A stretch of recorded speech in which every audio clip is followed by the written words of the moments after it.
Salam əziz izləyicilər. Bu gün sizinlə mühasibatlıqla bağlı əsas anlayışlardan olan maliyyə bərabərliyi anlayışını təhlil edib həmin anlayışı öyrənəcəyik. Bildiyiniz kimi mühasibatlığa başlayan hər kəs ilk öncə bu bərabərliklə rastlaşır. Biz də bu bərabərliyin məntiqini, bu bərabərliyin nə izah elədiyini öyrənməliyik. Çünki mühasibatlıqda bu bərabərliyi başa düşmək ilkin olaraq mühasibat uçotunu başa düşmək deməkdir əslində. Çünki davamında öyrənəcəyimiz hər şey bu bərabərliyin üzərində qurulacaq. Bütün mühasibat əməliyyatlarından maliyyə hesabatlarına qədər hər şey bu bərabərlikdən asılıdır. Gəlin birinci növbədə maliyyə bərabərliyimizlə tanış olaq. Öncəliklə aktiv bərabərdir kapital üstə gəlinsin öhdəlik olaraq görürük. Bu bərabərliyi biz təhlil edək və tək-tək hissələrini öyrənək. Birinci növbədə aktiv. Aktiv nə deməkdir? Aktiv deyəndə biz resursları nəzərdə tuturuq. Resurs. Resurs nə deməkdir? Yəni varlıqlar, mövcud olan hər şey, real olaraq müəssisədə mövcud olan hər şey müəssisənin aktividir. Buna belə bir tərif verilir. Keçmiş hadisələr nəticəsində yaranmış olan, yəni nümunə. Bu marker mənim aktivimdir və bunun keçmiş hadisə nəticəsində yaranmış olması lazımdır mənim olması üçün. Yəni mən bunu getdim marketdən aldım, keçmiş hadisə odur. İkinci söz budur. Hazırda müəssisənin nəzarətində olan, bəli, bu hazırda mənim nəzarətimdədir və gələcəkdə iqtisadi səmərə gətirən. Yəni mən bunu gələcəkdə istifadə edib iqtisadi səmərə əldə edə bilərəm və yaxud bunu satıb iqtisadi səmərə əldə edə bilərəm, yəni gəlir əldə edə bilərəm. Qısacası aktivi biz bu təriflə öyrənə bilərik. Keçmiş fəaliyyət nəticəsində yaranmış, hazırda müəssisənin nəzarətində olan və ona gələcəkdə iqtisadi səmərə gətirən resurslar. Bir müəssisənin resursları, yəni nələr ola bilər? Pul vəsaiti, mallar, torpaq, tikili, avadanlıqları qısaca TTA deyə bilərik buna. Pul dedik, mal dedik, material dedik. Bax, bu şəkildə müxtəlif aktiv növlərimiz ola bilər bizim müəssisəmizdə. Bu siyahını çox da genişləndirə bilərik. Hələ ki, qısaca aktivin nə olduğunu başa düşmüş olduq. İndi, aktiv anlayışını bildik. Bəs aktiv bərabərdir kapital və öhdəliyə. Bunlar nədir? Bunlara ikisinə bircə biz pasiv deyirik. Pasiv. Yəni bir növ aktiv bərabərdir passivə olmuş olur. Bəs pasiv nədir? Pasiv anlayışı belə ifadə olunur. Aktivlərin yaranma mənbəyi. Yəni mənim müəssisəmdə bir aktiv varsa, onun mütləq bir mənbəyi olmalıdır. Yəni o mənim müəssisəmdə hardan formalaşıb, hardan yaranıb. Mən passivlərdə bunu göstərməliyəm. Mənim əgər aktivim 100 manatdırsa, hökmən mənim passivim də 100 manat olmalıdır. Məsələn, nümunə. Gəlin belə baxaq. Bizim aktivlərimizdə 100 manat var. 100 AZN. Bu ola bilər bizim pulumuzdur, malımızdır və s. Bu halda mənim passivim də deməli nə qədər olacaq? 100 AZN. Bəs passiv özü iki yerə bölünür. Kapital və öhdəliyə. Bunlar nə deməkdir? Birinci növbədə. Baxın, mənim 100 manatım varsa, 100 manat dəyərində bir aktivim varsa, bunun mənbəyi iki şey olacaq. Bir, bu mənim başqasına borcum əsasında yaranıb. Yəni mən bu 100 manatlıq aktivi kimdənsə borc almışam, nisyə almışam. Yəni bu aktivin qarşısında mənim borcum var, öhdəlik. Buna biz deyirik başqalarına borc. Başqalarına borc. Okey. Gəlin, bax, bu şəkildə qeyd eləmiş olaq. Mənim deməli 100 manat pulum var, nümunə. Mən bunu borc almışam dostumdan. Deməli, mənim onda 100 manat nəyim olar? Öhdəliyim olar. Okey. Və yaxud nə ola bilər? Ola bilər ki, mənim bu 100 manatım mənim özümündür. Mənim özümündürsə, özümün olan şeylər kapital adlanır. Yəni, bu artıq müəssisənin özünə məxsus olandır. Özünə məxsus olandır. Müəssisənin resursları ümumidir. Bu resursların qarşılığında ya müəssisənin borcu var, ya da o resurslar müəssisənin özünündür. Müəssisənin özünün resursu necə formalaşa bilər? İki şəkildə formalaşa bilər. Bu resurslar ya müəssisə tərəfindən qazanılıb, yəni müəssisə özü bunu qazanıb, ya da müəssisənin sahibi tərəfindən qoyulub. Yəni investor, müəssisənin sahibi bu resursu müəssisəni yaradanda investisiya edib. Şirkəti açanda şirkətin bank hesabına 100 manat qoyub. Onda artıq bu kapital olacaq və ya şirkət özü işləyib və 100 manat qazanıb. O zaman yenə o 100 manat kapital olacaq. Təbii ki, bu 100 manatın hamısının kapital və ya öhdəlik olması mütləq deyil. Məsələn, nümunə. Belə ola bilər. Bizim 100 manat aktivimiz var. Bunun 60 manatı mənim başqalarına borcumdur. 60 manat mənim öhdəliyimdir. Yerdə qalan 40 manat isə o zaman mənim nəyimdir? Özümündür. Yəni kapitalımdır. Yəni bir sözlə aktivin hamısı ya öhdəlik ya kapital olacaq deyə bir şey deyil. Bir hissəsinin qarşılığında öhdəlik, digər hissəsinin qarşılığında isə kapital formalaşır. Bax, bu şəkildə. Bu qaydada biz aktivin, kapitalın və öhdəliyin ümumi olaraq nə olduğunu başa düşmüş oluruq. İndi isə maliyyə bərabərliyinin elementlərinin hər birini tək-tək təhlil edək. Birinci növbədə aktivlərdən başlayaq. Aktivlərdə biz bu şəkildə bir bölgə edə bilərik. Real və debitor aktivlər. Aktiv anlayışının özünü ümumi dedik. Dedik, keçmiş fəaliyyət nəticəsində yaranmış, hazırda nəzarətimizdə olan və gələcəkdə bizə iqtisadi səmərə, yəni fayda verən resursdur. Bəs onun real və debitor növləri nədir? Real aktiv odur ki, hazırda bizim müəssisəmizdədir, yəni bizdədir. Məsələn, pul vəsaitimiz. İstər kassamızda, istərsə də bank hesabımızda olan pul vəsaiti real aktivimizdir. İkinci, torpaq tikili və avadanlıqlarımız. Bu nə deməkdir? Müəssisənin özünün torpaq sahəsi ola bilər, binaları ola bilər, qurğuları, avadanlıqları, maşınları, nəqliyyat vasitələri, bunların hamısı müəssisənin real aktividir.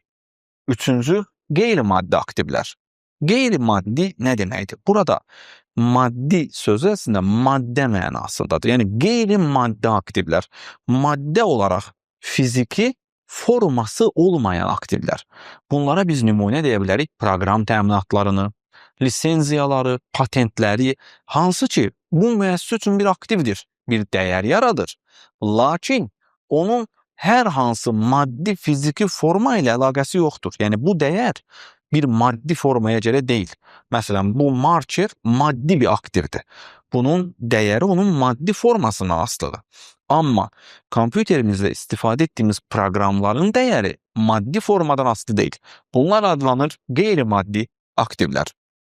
Ehtiyatlar. Bunlar isə mal-material ehtiyatlarıdır. Yəni, müəssisənin anbarındakı mallar, hazır məhsulları, materialları, xam malları, bunların hamısına ümumilikdə biz ehtiyat adını veririk. Mal-material ehtiyatları.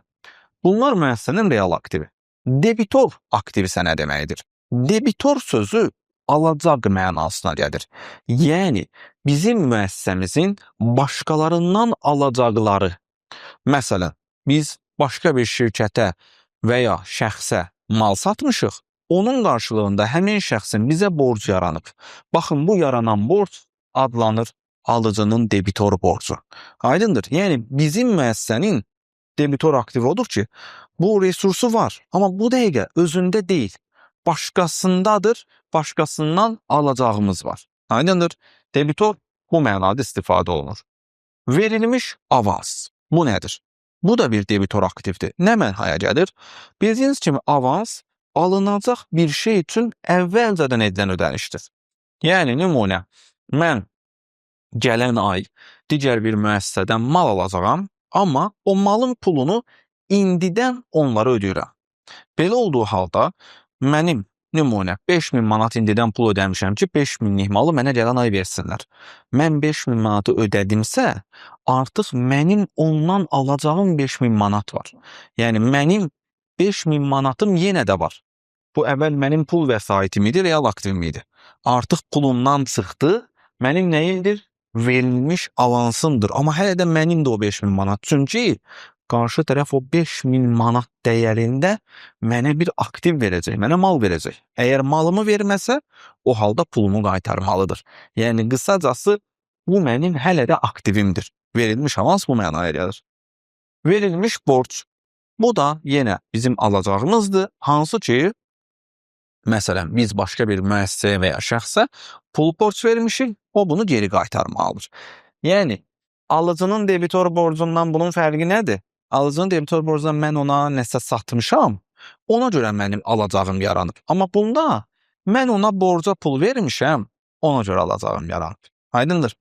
Bu şəkildə deməli qeyd etmiş olduq. Daha sonra gələcək dövrün xərci anlayışı. Bu nə deməkdir? Gələcək dövrün xərci də əslində verilmiş avansa bənzəyir. Lakin bunu biraz fərqləndirək. Baxın, belə ifadə edeyim. Məsələn, siz bir obyekti icarəyə götürürsünüz. Obyektin aylıq icarəsi 1000 manatdır və siz əvvəlcədən 6 ayın icarə haqqını ödəyirsiniz. Belə olduğu halda o 6 ay üçün ödədiyiniz 6000 manat toplamda məbləğ sizin gələcək dövrünüzün xərci sayılır. Bəs biz buna niyə aktiv deyirik? Çünki siz 6000'i ödəmişsiniz. Bu pul olaraq sizdən çıxıb, pul hesabınızdan çıxıb. Amma hələ bu sizin itirdiyiniz məbləğ deyil. O buradan çıxıb, gedib gələcək dövrün xərcinə. Necə yəni?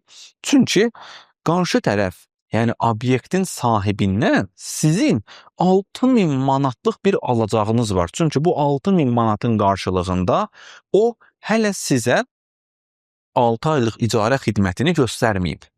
Yəni sizin hələ 6000 manat bir növ aktiviniz var. Hər ay tamam olduqda artıq bir ay tamamlandı və 1000 manat həmin aya düşən icarə var. Artıq qarşı tərəf bir aylıq öz öhdəliyini yerinə yetirib. Obyekti bir aylıq sizə verib. Bu halda onun sizə olan o 6000 borcundan 1000 silinir. Və sizin gələcək dövrün xərci hesabınızdan o 1000 manatı silirsiniz, yazırsınız xərcə. Beləliklə nə baş vermiş olur? Artıq gələcək dövrün xərci düşmüş olur 5000 manata. Hər ay siz obyektdən istifadə etdikcə, ay tamamlandıqca gələcək dövrün xərci azalır və xərc kimi qeyd edilir. Bunu hətta biz belə bir nümunə ilə bənzə edə bilərik. Siz metro kartınıza pul yüklüyorsunuz. Nümunə 10 manat pul yüklədiniz metro karta. Bu pul olaraq sizdən çıxdı. Lakin bunu siz bugün özünüzdə xərc kimi tanımırsınız. Düzdür, pul kimi sizdə deyil, amma sizin metrodan alacağınız var 10 manatlıq. Siz 10 manatlıq xidmət istifadə edə bilərsiniz. Hər dəfə siz metro xidmətindən istifadə etdikcə sizin hesabınızdan müəyyən bir məbləğ çıxır və xərc olaraq qeyd olunur. Yəni bir sözlə gələcək dövrün xərci mənim qabaqcadan ödədiyim, lakin hələ xərc olaraq tanıya bilmədiyim məbləğlərdir. Baxın, bu şəkildə yadınızda saxlaya bilərsiniz. Aktivlərin real və debitor bölgüsünü bu şəkildə qeyd etdik. Dedik, reallar bizim özümüzdə olanlardır. Debitor aktivlər isə bizim başqalarından alacağımız məbləğlərdir. Bu şəkildə. Bəs aktivlər başqa qruplara bölünürmü? Bəli. Uzun müddətli və qısa müddətli olmaqla aktivlər yenə də iki qrupa bölünür. Hansı ki, biz uzun müddətli aktivlərə bir ildən çox balansda qalan aktivlərə aid edirik. Yəni aktiv müəssisənin balansında bir ildən artıq müddətdə qalırsa, uzun müddətli aktivdir. Məsələn, buna nümunə torpaq tikili və avadanlıqlar. Müəssisənin istismar etdiyi, yəni istifadə etdiyi torpaq sahəsi, bina, tikili və qurğular, maşınlar və avadanlıqlar müəssisənin uzun müddətli aktivləridir. Davamında qeyri-maddi aktivlər. Müəssisə hansısa proqram təminatı alır, hansısa lisenziya, patent alırsa, bunlar da bildiyiniz kimi uzun müddətli istifadə olunur. Ona görə o da uzun müddətli aktivlərə aiddir. Bioloji aktivlər. Bunlar nələrdir? Bunlar bioloji aktivlər. Hansı ki, heyvanlar və bitkilərdir. Heyvanlar və bitkiləri kənd təsərrüfatı ilə məşğul olan müəssisələr bax bura qeyd edir. Uzun müddətli debitor borclar. Və bu nə deməkdir? Mən müştəriyə mal satmışam, Amma ödənişini mənə 1 ildən sonra ödəyəcək. Yəni debitor borc mənim balansımda 1 ildən çox qalacaq. Ona görə nədir? Uzun müddətli debitor borc hesab olunur. Qısa müddətli aktivlər isə bunlar dövriyyə aktivləri də adlanır. Müəssisənin balansında 1 ildən az müddətdə qalan aktivlərdir. Məsələn, pul vəsaiti, mallar, materiallar, bunlar daimi alınır, satılır, daimi dövriyyədədir. Hazır məhsul istehsal edirik, satırıq, materialdır, alırıq, istifadə edirik nəsə üçün. Məsələn, ofisdə istifadə etdiyimiz bax bu markeri biz material kimi qeyd edirik. Alırıq və qısa zamanda istifadə edirik. Qısa müddətli debitor borc, başqalarının bizə borcu, amma hansı borclar 1 il ərzində ödənilməsi gözlənilən borclar. Bunlar da qısa müddətli debitor borclardır. Beləliklə, aktiv anlayışını tamamlamış olduq. İndi isə keçək ikinci anlayışımız olan öhdəlik anlayışına. Öhdəlik dedik ki, aktivin yaranma mənbələrindən biridir və müəssisənin başqalarına olan borcudur. Öhdəlik anlayışına mühasibat üsulunda belə tərif verilir. Keçmiş hadisə nəticəsində yaranmış, yəni bir borcun formalaşması üçün mütləq keçmişdə bir hadisə baş vermiş olmalıdır. Məsələn, işçiyə əmək haqqı öhdəliyi. İşçi işləyib, ay tamamlandı və işçinin əmək haqqını hesabladıq, artıq keçmişdə işləmiş olduğuna görə öhdəliyimiz yarandı. Və ya icarə öhdəliyi. Obyekt icarəyə götürüldü, icarə üçün istifadə olundu və öhdəlik yarandı. Amma keçmişdə baş verməmiş hadisə üçün, yəni gələcəkdə baş verə biləcək bir şeylər üçün biz hələ ki öhdəlik yaratmırıq. Məsələn, biz deyirik ki, bizim növbəti 6 ayda işçi əmək haqqı borcumuz bu qədər olacaq. Bunu indidən öhdəlik kimi tanımırıq. Hadisə baş verdikdən sonra tanıyırıq. Digər ikinci hissəsi nədir? Keçmiş hadisə nəticəsində yaranmış və gələcəkdə iqtisadi səmərənin müəssisədən axıb getməsinə səbəb olacaq borc. Yəni, gələcəkdə mən o borcu ödəyəcəm və beləliklə iqtisadi səmərə azalmış olacaq. Mənim iqtisadi səmərəm məndən gedəcək. Hansı aktivlərim, resurslarım borca görə, ödənişə görə getmiş olacaq. İndi, öhdəliyin özünün hansı növləri var? Öhdəliyi biz hesablanmış, qiymətləndirilmiş və şərti öhdəlik olmaqla 3 yerə bölürük. Hesablanmış öhdəlik dedikdə nəzərdə tutulur 95-100% arası baş vermə ehtimalı olan öhdəliklər. Yəni 95%-dən yuxarı və ya dəqiq olan öhdəliklər. Bu öhdəlikləri biz maliyyə hesabatlarımızda tanıyırıq. Yəni artıq bu öhdəlik baş verəcək. Demək olar ki, əminik. Buna demək olar ki, dəqiq öhdəliklər deyirik. İkinci, qiymətləndirilmiş öhdəlik. Bu öhdəliklərin yaranma ehtimalı 50%-dən yuxarıdır. Yəni, yaranma ehtimalı çoxdur. Bu səbəbdən də biz bu öhdəlikləri yenə maliyyə hesabatımızda tanıyırıq. Amma burada bir şey xüsusilə vurğuluyum. Bu, məsələn, bayaq biz dedik, keçmişdə hadisə nəticəsində yaranmalıdır. Bəs ehtimaldan necə danışırıq? Hadisə keçmişdə baş verib, lakin öhdəlik hələ yaranmayıb. Nə deməkdir? Məsələn, nümunə. Müəssisə ərzaq məhsulları satır və müəssisənin ərzaq məhsulundan alıb istifadə edən bir şəxs zəhərlənir. Buna görə də müəssisəni məhkəməyə verir. Müəssisə hüquqşünasını dəvət edir və soruşur. Məhkəmədə uduzma ehtimalımız nədir? Hüquqşünas isə bildirir ki, 70% ehtimalla məhkəməni uduzacağıq və 20.000 manat tələb olunan təzminatı ödəməli olacaq. Bu halda artıq müəssisə həmin o 20.000 manatı qiymətləndirilmiş öhdəlik kimi tanımalıdır. Yəni mühasib bunu artıq qeyd etməlidir. Çünki artıq baş vermiş bir hadisəyə görə bu öhdəliyin yaranma ehtimalı yüksəkdir. Birinci və ikinci hər iki öhdəlik, hesablanmış və qiymətləndirilmiş olan öhdəliklər maliyyə hesabatlarında qeyd olunur. Yəni maliyyə bərabərində biz öhdəliyin içərisində onu yazırıq. Üçüncü isə şərti öhdəliklərdir. Şərti öhdəliklər deyəndə ehtimalı 50%-dən aşağı olan öhdəliklər nəzərdə tutulur. 5-50% arası. Bunlar maliyyə hesabatında göstərilmir. Yəni qeyd olunmur. Sadəcə və sadəcə bizim hesabatlarımızdan əlavə təqdim etdiyimiz izahlı qeydlər olur. şirkətin maliyyə hesabatlarını təqdim edirik. Əlavə izahlı qeydlərlə həmin hesabatları izah edirik. İzahlı qeydlərdə biz yazırıq ki, bizim bu şəkildə bir şərti öhdəliyimiz formalaşa bilər. Yəni nümunə, kimsə müəssisəni məhkəməyə verib və öhdəliyin yaranma ehtimalı 50%-dən aşağıdırsa, artıq bu şərti öhdəlik kimi qeyd olunur və maliyyə hesabatında öhdəlik anlayışının içərisinə yazılmır. Bizim o bərabərliyimizə təsir etmir. Bu qaydada qeyd etmiş olduq. Öhdəliklərin digər qruplaşdırılması isə müddətinə görədir. Uzun müddətli və qısa müddətli aktivlərdə olduğu kimi. Uzun müddətli öhdəliklər 1 ildən çox müəssisənin balansında qalan öhdəliklərdir. Qısa müddətli öhdəliklər isə 1 ildən az balansda qalan öhdəliklərdir. Yəni nə deməkdir? Uzun müddətli 1 ildən çox balansda qalmaq o mənaya gəlir ki, yəni biz bunu 1 ildən sonra ödəyəcəyik. Yəni 1 il ərzində ödəməyəcəyik ki, balansımızda 1 il ərzində belə bir öhdəlik olmuş olacaq.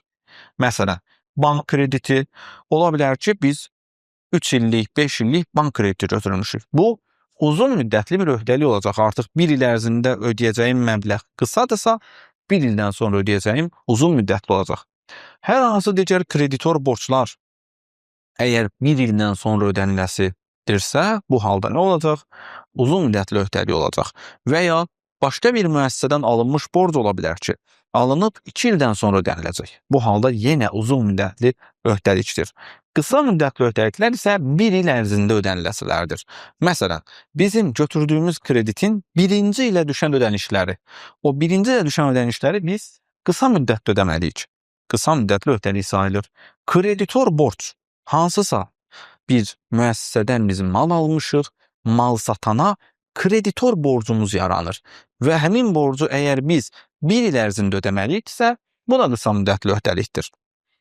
Əmək haqqı öhdəliyi, işçilərin əmək haqqı bildiyiniz kimi əmək məcəlləsinə əsasən ən gecə ayda bir dəfə ödənməlidir. Ona görə qısa müddətli öhdəlikdir. Vergi, DSMF, kirayə, yəni obyektin ümumiyyətlə aylıq icarəsi, kommunal, bunlar da bildiyiniz kimi qısa müddətli öhdəliklər olaraq qeyd olunur. Öhdəlik anlayışından da ümumi olaraq bu qədər. İndi isə keçək kapital anlayışının izahına. Deməli, kapital bayaq da qeyd elədik. Müəssisənin özünə aid olan resursların məbləğidir. Buna görə də kapitala digər adı ilə xalis aktivlər deyilir. Yəni bir sözlə kapitalı belə düşünə bilərsiniz. Müəssisənin bütün borcları, öhdəlikləri ödənilsəydi, özündə qalacaq xalis aktivlərin dəyəri. Məsələn, müəssisənin bayaq dedik 100 manat aktivi var, 60 manat öhdəliyi. Deməli, 100 manat aktivdən 60 öhdəliyi çıxsaq, yerdə nə qədər kapital qalardı? 40 manat. Yəni, bütün öhdəlik ödənsəydi, müəssisənin aktivi 40 manat qalacaqdı. Bax, kapital əslində bunu göstərir. Bütün borclar ödənilərsə, müəssisənin özünün sahib olduğu aktivlərin dəyərini göstərir. Müəssisənin kapitalı, müəssisənin özünə aid olanlardırsa, bu necə formalaşa bilər? 2 şəkildə. 1. Qoyulmuş kapital, 2. Qazanılmış kapital. Qoyulmuş kapital budur ki, müəssisəyə təsisçi tərəfindən və ya təsisçilər tərəfindən, yaradan şəxslər tərəfindən nizamnamə kapitalı şəklində investisiya olunur. Nizamnamə kapitalı şirkət qurularkən ona qoyulan kapitaldır. Və yaxud ola bilər ki, sonradan əlavə bu nizamnamə kapitalı artırıla bilər. Şirkət yaranıb, fəaliyyət göstərir, sonradan əlavə nizamnamə kapitalı artırılması mümkündür. Yəni, qoyulmuş kapital müəssisənin sahibləri tərəfindən müəssisəyə qoyulan məbləğlərdir. İkinci, qazanılmış kapital. Bu isə müəssisənin özünün mənfəəti hesabına qazandığı məbləğdir. Yəni, özünün əldə etdiyi mənfəətdir. Lakin müəssisə bildiyiniz kimi mənfəəti əldə edir və ilin sonunda bu mənfəətin müəyyən bir hissəsi təsisçilər arasında bölüşdürülür. Yəni, deyək ki, mənfəətdən nümunə 50% ola bilər, 30% ola bilər, bəlkə 70% ola bilər. Yəni, bu müəssisənin strategiyasından, qərarından və s. asılıdır ki, müəyyən bir hissəsi müəssisənin sahibləri tərəfindən müəssisədən götürülür. Yerdə qalan məbləğ, yəni sahiblərin öz aralarında bölüşdürmədiyi məbləğ həmin o mənfəət müəssisədə qalır və biz ona görə də ona nə ad veririk? Bölüşdürülməmiş mənfəət. Yəni müəssisə bu mənfəəti qazanıb, lakin bu mənfəət hələ bölüşdürülməyib. Ona görə biz qazanılmış kapitala bölüşdürülməmiş mənfəət adını veririk. Bölüşdürülməmiş mənfəətin özünü də 2 yerə bölsək, deyə bilərik ki, müəssisənin bu ilin sonunda hesabatında biz bölüşdürülməmiş mənfəət anlayışında 2 alt element göstəririk. 1. Keçən illərdən qazanılıb qalan bölüşdürülməmiş mənfəət, yəni əvvəlki illərin bölüşdürülməmiş mənfəəti. 2.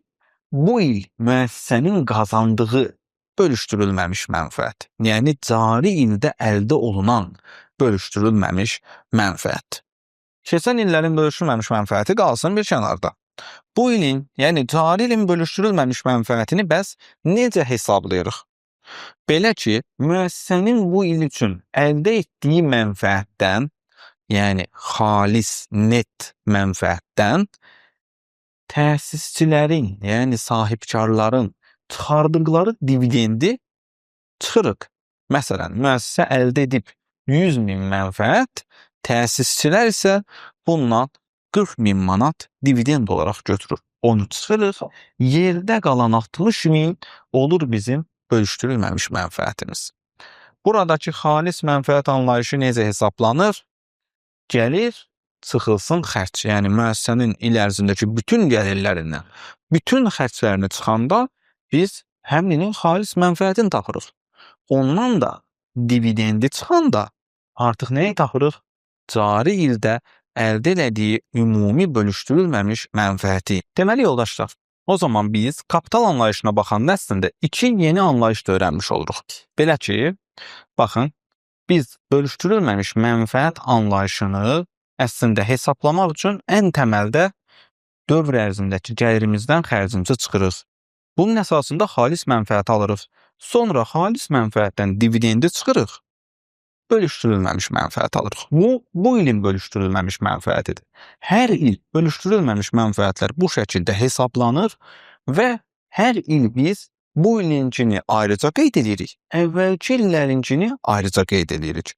Bu şəkildə biz burada yeni 2 anlayış, gəlir və xərc anlayışını deməli əlavə etmiş olduq.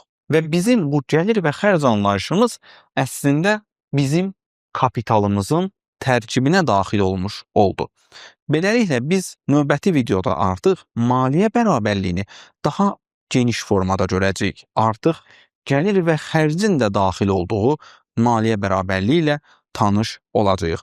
Bugün biz aktiv bərabərdir kapital plus öhdəlik bərabərliyi ilə tanış olduq və bu bərabərliyin elementlərini izah etdik. Sizin əgər xüsusi suallarınız varsa rəy bölməsində yaza bilərsiniz. O suallarınıza cavab üçün əlavə videolar çəkiləcək və bu mövzuların da davamı çəkilərək səhifəmizə yüklənəcək. Bizi izləmədə qalın.